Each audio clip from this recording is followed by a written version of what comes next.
ഇപ്പോൾ ലേഡീസിൽ ഏറ്റവും കൂടുതലായിട്ട് കണ്ടുവരുന്ന രണ്ട് അസുഖങ്ങളാണ്.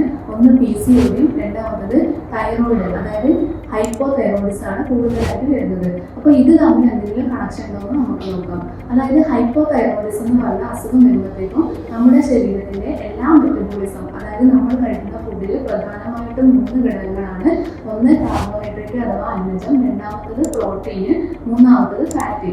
ഈ 3 സാധനത്തിൻ്റെയും മെറ്റബോളിസത്തിൽ കുറവ് വരും. അപ്പോൾ നമ്മുടെ ശരീരത്തിൽ ഫാറ്റിൻ്റെ അളവും അതുപോലെ ഗ്ലൂക്കോസിൻ്റെ മെറ്റബോളിസവും പ്രോപ്പറായിട്ട് നടക്കില്ല. അപ്പോൾ അതിൻ്റെ ഫലമായിട്ട് നമുക്ക് ഇൻസുലിൻ സെൻസിറ്റിവിറ്റി കുറയും, അതുപോലെ തന്നെ ഇൻസുലിൻ റെസിസ്റ്റൻസും വരും. അപ്പോൾ നമുക്ക് എന്ത് വരും?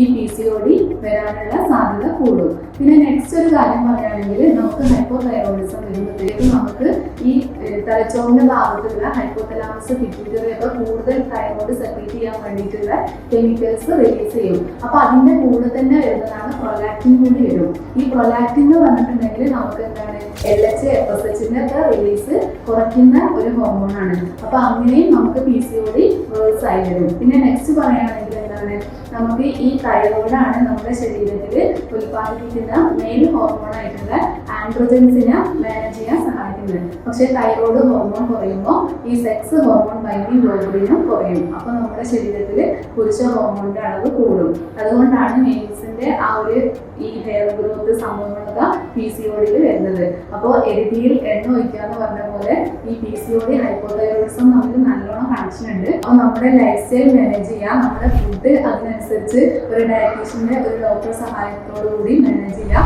അതിൻ്റെ കൂടെ തന്നെ നമ്മുടെ ഹോമിയോപ്പതിക് മെഡിസിൻസും കൂടി കഴിക്കുകയാണെങ്കിൽ ഒരുവിധം നമുക്ക് ഈ ഒരു കണ്ടീഷൻ ഇത് ചെയ്ത് ഭേദമാക്കാൻ പറ്റും.